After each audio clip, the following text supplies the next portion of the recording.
Hello and welcome to the class. आज हम लोग रीडिंग की प्रैक्टिस करेंगे। सबसे पहले रीडिंग मतलब कि पढ़ना। तो इंग्लिश पढ़ने की अब हम लोग रोज़ प्रैक्टिस करेंगे। सबसे पहले आज एक पोएम से शुरू करते हैं। सबसे ऊपर देखिए लिखा हुआ है रीडिंग, READING। रीडिंग रीडिंग मतलब होता है पढ़ना। ये एक छोटी सी इंग्लिश की पोएम है। इस पोएम का नाम है अ हैप्पी चाइल्ड। तो जो ए लिखा हुआ है ना, उसका मतलब होता है एक। उसको हम लोग, कुछ लोग ए बोलते हैं, कुछ लोग अ बोलते हैं। तो वो हो गया अ। उसके बगल में लिखा है HAPPY। इसको बोलते हैं हैप्पी। हैप्पी मतलब होता है खुश या फिर सुखी। और उसके बगल में लिखा है CHILD। चाइल्ड। चाइल्ड मतलब होता है बच्चा। तो अ हैप्पी चाइल्ड का मतलब एक बच्चे के बारे में बात कर रहे हैं जो कि खुश है या फिर सुखी है। तो अब इस बच्चे के बारे में हम लोग और पढ़ते हैं। इस पोएम को पढ़ते वक्त ये ध्यान रखिएगा कि यहाँ पर हम शब्दों को बोला कैसे जाता है वो चीज़ सीखने की कोशिश कर रहे हैं, ठीक है। तो अगर आपको ऐसा लग रहा है कि आप मतलब नहीं समझ पा रहे हैं या पूरी इंग्लिश की पोएम का हिंदी नहीं बना पा रहे हैं, तो कोई परेशानी वाली बात नहीं है। अभी हम लोग सारा ध्यान इस चीज़ पे देंगे कि अगर अंग्रेज़ी लिखी हुई है तो हम उसे पढ़ पा रहे हैं कि नहीं। धीमे धीमे आगे की क्लास में हम उसका मतलब समझना भी सीखेंगे। तो सबसे पहले ऊपर देखिए लिखा हुआ है ENJOY। इसको बोलते हैं एंजॉय। फिर एंजॉय के बगल में लिखा है THIS, दिस। उसके बगल में है POEM, poem. Enjoy this poem, ठीक है। तो एंजॉय करने का मतलब होता है कि कोई चीज़ आपको दी गई है, जैसे कि कोई मूवी है या फिर कोई पार्टी है, तो वहाँ पे जाते हैं आप लोग, दोस्तों से बातें करते हैं, मस्ती करते हैं, तो उसको एंजॉय करना कहते हैं, ठीक है। उसके बगल में है THIS, दिस का मतलब तो होता है यह। और उसके बगल में लिखा है POEM, पोएम। पोएम का मतलब होता है कविता। तो नीचे एक छोटी बच्ची के बारे में जो कविता दी गई है उसको हम लोगों को एंजॉय करना है, ठीक है। अब पहली लाइन है इस पोएम की, MY, माई। उसके बगल में है HOUSE, हाउस। माई मतलब होता है मेरा। HOUSE, house. हाउस मतलब घर। IS, इज मतलब होता है। RED, red. रेड मतलब लाल। तो माई हाउस इज रेड मतलब मेरा घर लाल है। फिर लिखा हुआ है a little, LITTLE, little. Little मतलब छोटा। HOUSE, house. हाउस मतलब घर। तो यहाँ पर ये बच्ची जो है वो बोल रही है कि मेरा घर लाल है। यहाँ पे देखिए लाल घर बना हुआ है ना, तो मेरा घर लाल है और कैसा है, अ लिटिल हाउस। लिटिल मतलब छोटा घर है उसका, ठीक। अगली लाइन पे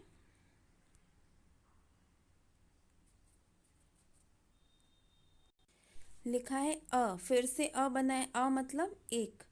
HAPPY, हैप्पी। हैप्पी मतलब खुश। उसके बगल में लिखा है CHILD, चाइल्ड। चाइल्ड मतलब बच्चा। फिर है AM, एम मतलब हूँ।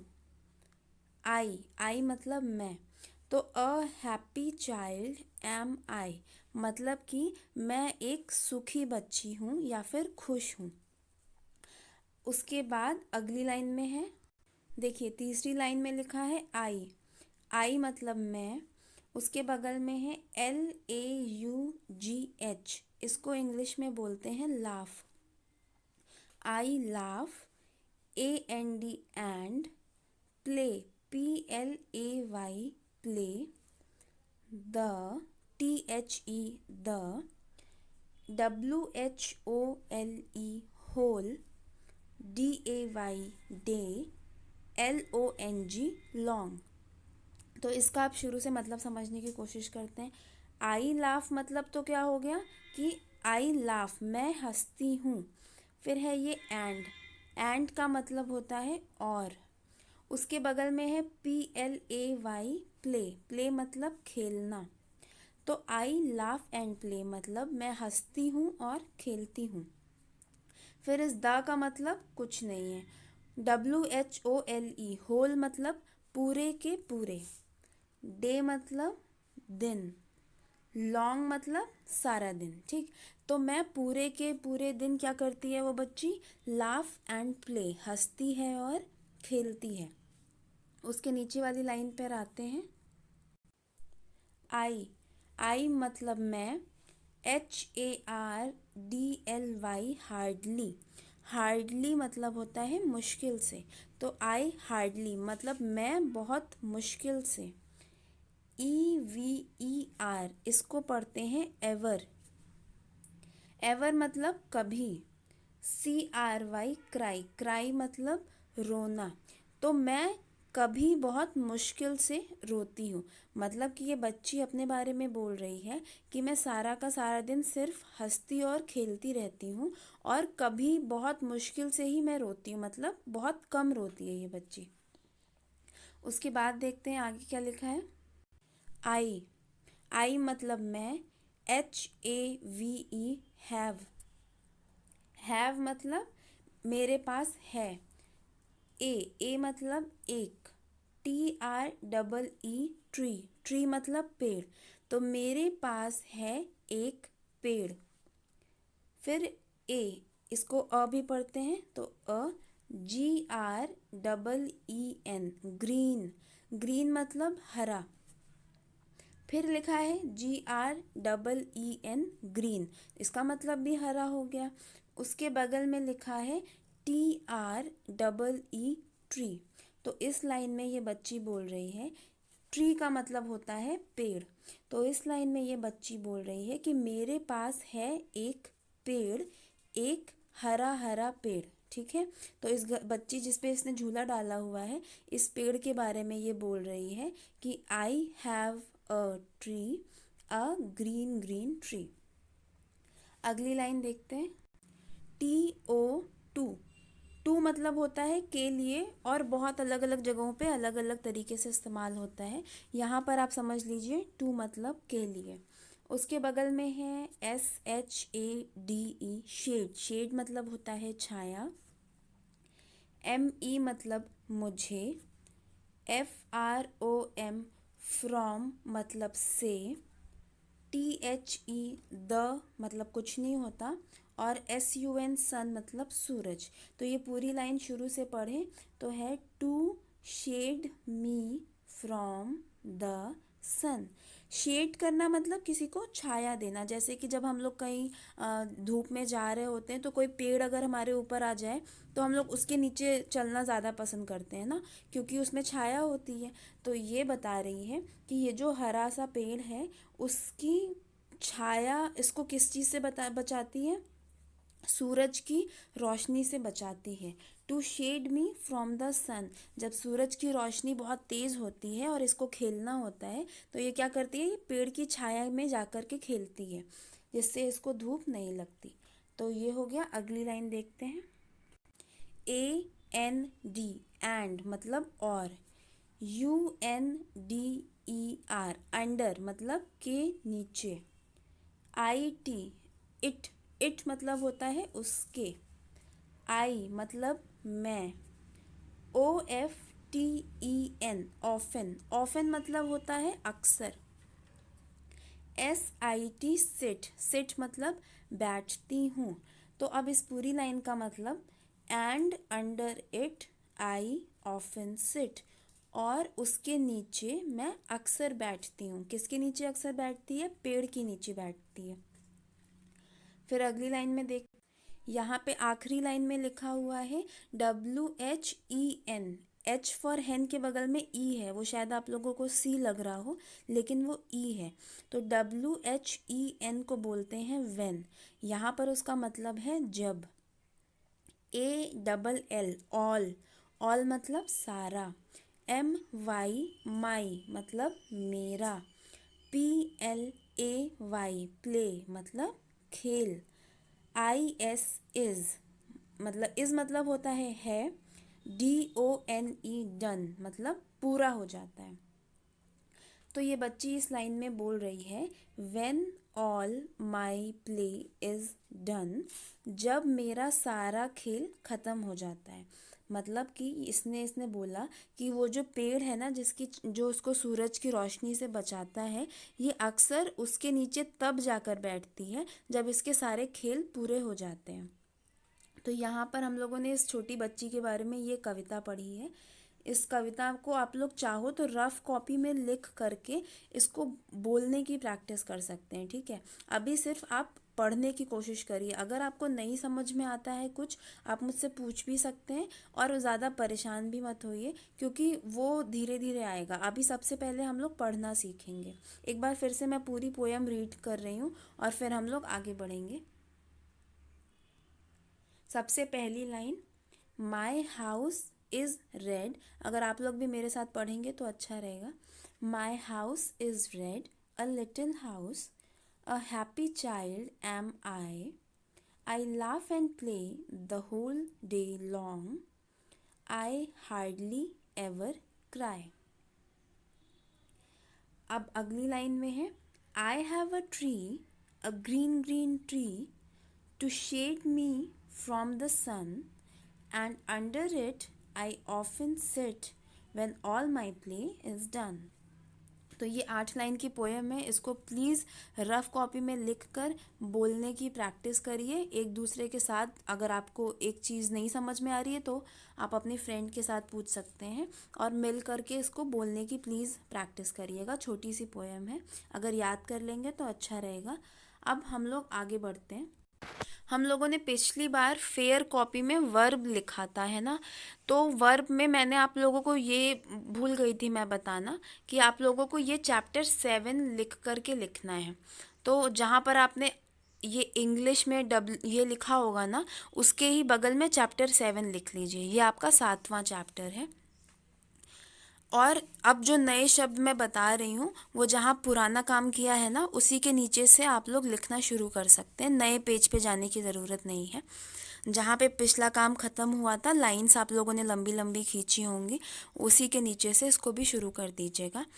अब वर्ब मैं बता चुकी हूँ, एक बार फिर से मैं बताती हूँ। किसी भी काम को हम लोग हिंदी में कहते हैं क्रिया और इंग्लिश में कहते हैं वर्ब। तो जैसे अगर मैं बोलूं कि रोहन खेल रहा है, तो इसमें क्या वर्ब है? खेलना।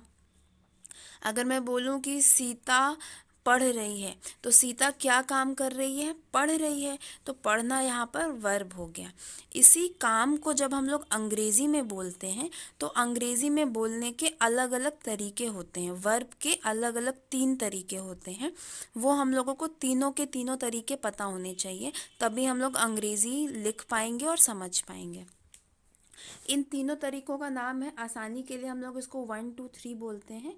और नाम है, पहला जो वर्ब का अंग्रेज़ी लिखने का तरीका है उसको हम लोग बोलते हैं PRESENT, प्रेजेंट।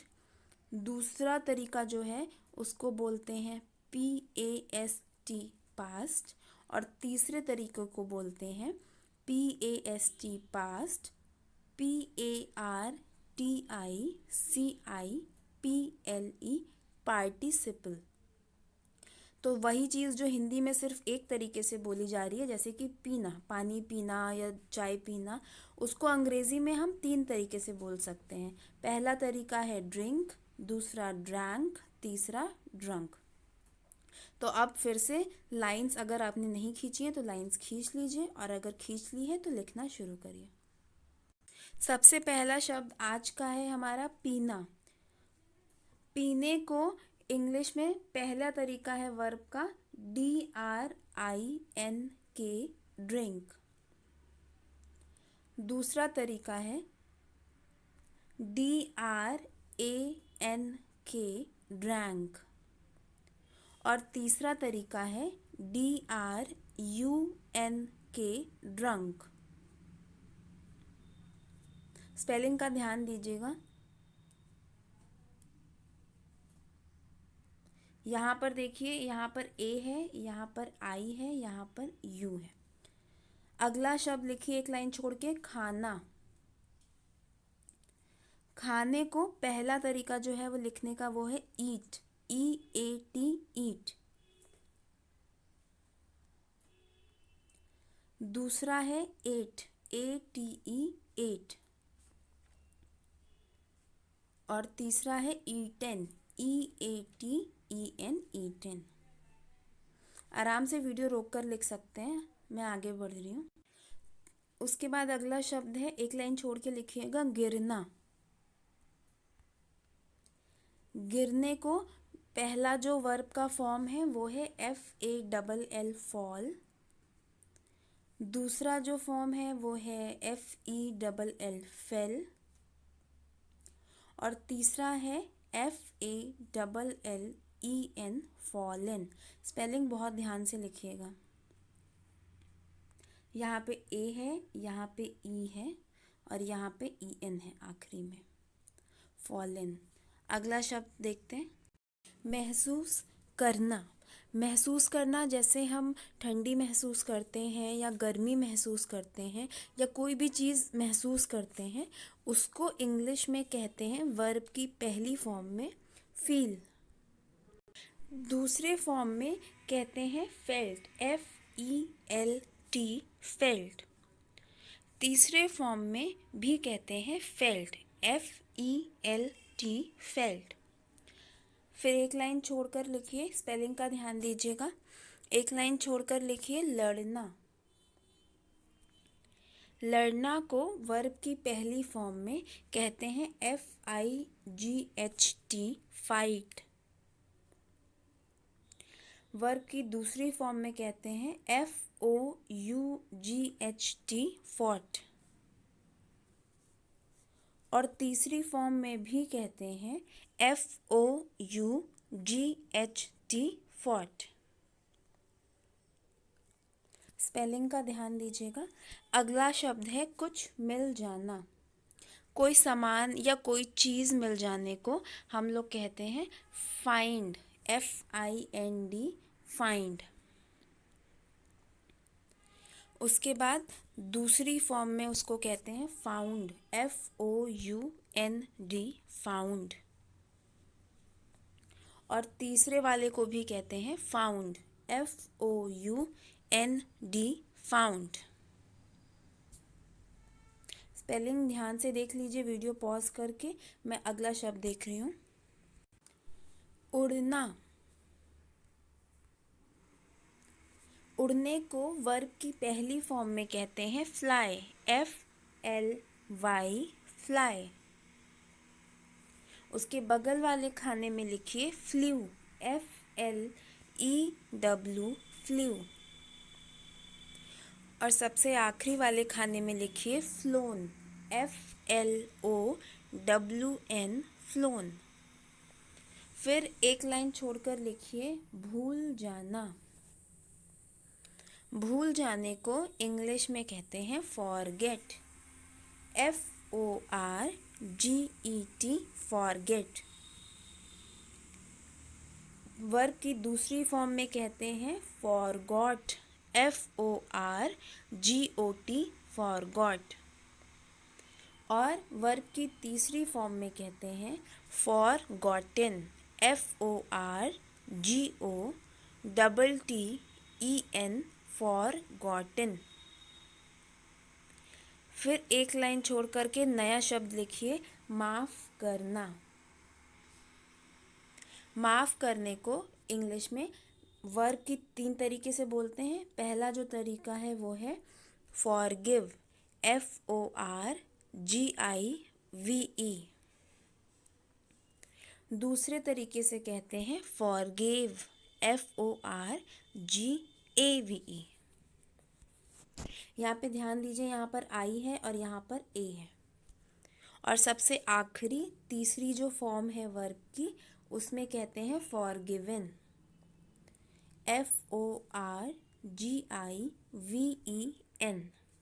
सबसे आखिरी में यहाँ पर एन लगा दिया है, फॉरगिवन। अगला शब्द देखते हैं। आखिरी शब्द आज के लिए है जम जाना। जैसे बर्फ़ जम जाती है, उस तरीके से जब कोई चीज़ जम जाती है तो उसको इंग्लिश में बोलते हैं। पहला फॉर्म है फ्रीज़, FREEZE, फ्रीज़। इसका दूसरा फॉर्म है फ्रोज़, FROZE, फ्रोज़। और तीसरा फॉर्म है फ्रोज़न, FROZEN, फ्रोज़न। तो आज के लिए हमारे सारे शब्द ख़त्म हो गए हैं। इन सारे शब्दों को आप याद करिए, लिख लिख के प्रैक्टिस करिए, समझने की कोशिश करिए। और कल हम ऐसे ही 10 शब्द और करवाएंगे। इसके बाद हम लोग अंग्रेज़ी के और अगले नियम को सीखेंगे। आज के लिए इतना ही। Thank you.